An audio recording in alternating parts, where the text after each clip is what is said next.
Hey everybody, today we're going to do a quick recap of yesterday's Harris-Trump presidential debate, and we're also going to take a look at the last primaries yesterday as well. That was in New Hampshire, Delaware, and Rhode Island. So we did a stream for a few hours last night, thanks to the few people that did show up. I mentioned a lot of my thoughts then, and so I'm going to try to go a little quicker through this. At the very end, after the primaries, if there's some time, we can go through some of the notable lines. So here's the CNN headline: Harris bests Trump in debate, but there's no guarantee it will shape election. I'll scroll through here a little bit and give you a few of my quick thoughts.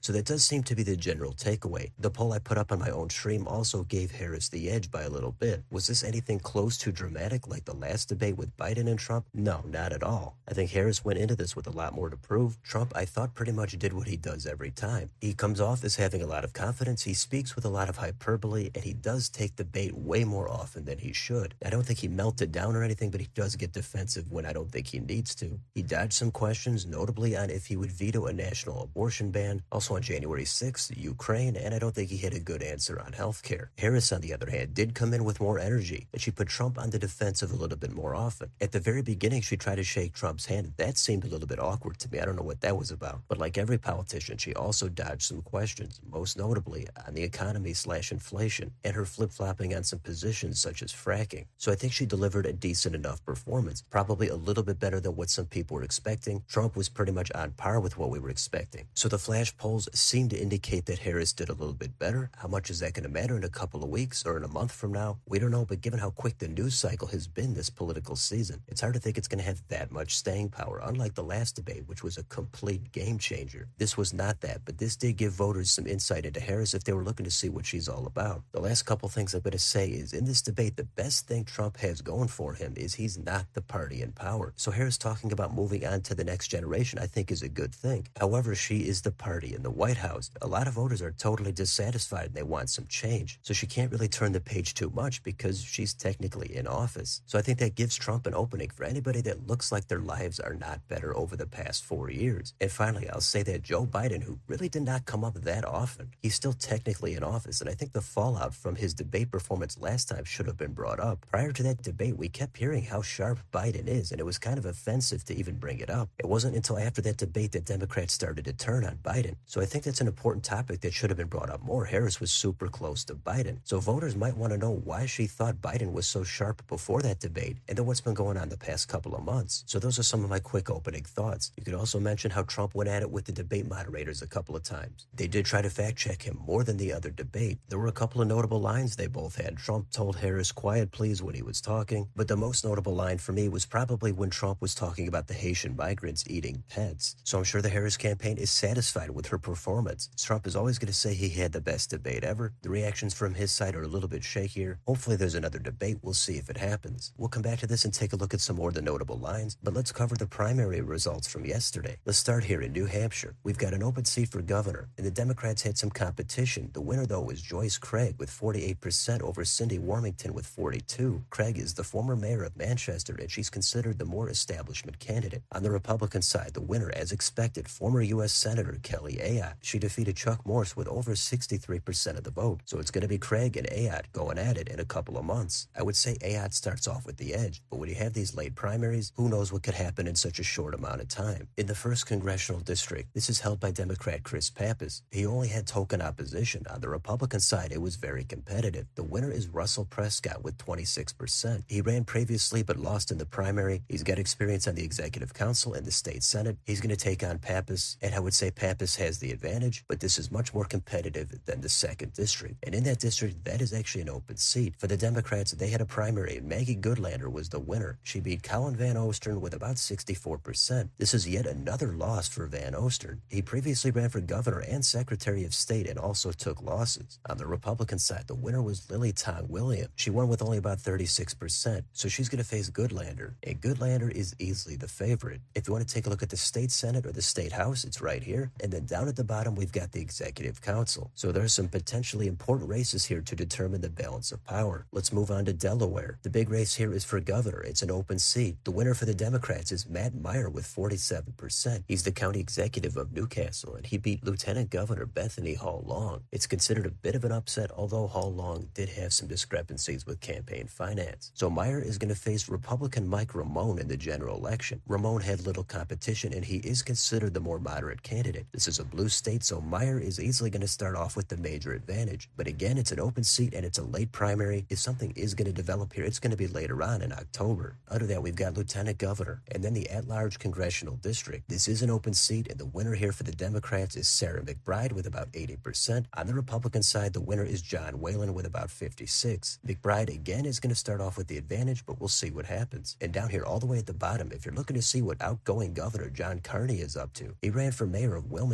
He had a challenge to win that nomination, but he did get it with 54%. And finally, in Rhode Island, in the U.S. Senate race, it's going to be incumbent Sheldon Whitehouse for the Dems and Patricia Morgan for the Republicans. They're going to face off in November. Whitehouse should win that very comfortably. And then down here, the two U.S. House races were uncontested on both sides. Democrats will certainly hold the 1st district and are very likely to hold the 2nd district. So that concludes the 2024 primaries. So some of these candidates still have to be introduced to voters. We'll see what happens, but October is when everything is really going to start to take shape. And that includes at the top of the ticket for president. There's been so much that's happened this year, it's really all going to come down to the final few weeks. Now let's go back to that debate and look at some of the more notable lines pointed out here on New York Times. It says here that Harris is bragging about the endorsement of Dick Cheney and Liz Cheney. I get it. Every side is going to brag about when they get an endorsement from the other side, but Dick Cheney was the ultimate villain before Trump. Democrats absolutely despised this guy. So to be proud of that endorsement, I don't think is really going to matter much. Trump could do the same thing on his side with Kennedy and Tulsi Gabbard. Those, I think, are better endorsements than Dick Cheney. Next, I think this was a low point for Trump. It says, responding to a question about what he would do about Obamacare, he says, I have concepts of a plan. That is a wipeout of an answer, because in their question, they did say that he's had years to come up with a plan. And they even asked him 2 times. So I think he should have added in some sort of detail. I think Harris's response on healthcare is also unsatisfying. But Trump's was more unsatisfying, although at the end he did say that he's going to be having something out there shortly. And I'm not going to go over all of these. This one here says, Trump alluding to Harris's past reaction to being interrupted. In response to Harris interrupting him, he says, wait a minute, I'm talking now, if you don't mind, please. Does that sound familiar? I think with the microphones muted, Harris was hoping that Trump would start talking and she could come in with a strong moment. It didn't really happen, and Trump actually used it against her. Is this a huge moment? I don't think so, but I still think it's a little amusing. We've got hardest pivot. Harris, trying to explain her policy flip-flops, began by talking about her position on fracking and quickly redirected to her middle-class upbringing, Trump's bankruptcies, and her track record of protecting seniors from scams. I don't know what else to add to that. I think it was an obvious pivot, and it was a total dud. Then we've got a fact check here from the moderators on Trump with abortion. They say there is no state in this country where it is legal to kill a baby after it's born. Now, if you're on the Harris side, you're going to love how the moderators stepped in there. If you're on the Trump side, you're going to say they have no business stepping in. So that's just going to be however you want to see it. Now we've got Trump here hitting Harris on her economic plan. He says she doesn't have one. She copied Biden's plan, and it's like 4 sentences, like run, spot, run. 4 sentences that are just, oh, we'll try to lower taxes. That I actually think is a decent line. That's trying to draw more attention to Harris having a lack of depth on her policy positions, but also not trying to alienate anybody. Then we've got the line here, which I probably thought was the most notable. Trump says in Springfield, they're eating dogs. The people that came in, they're eating the cats, they're eating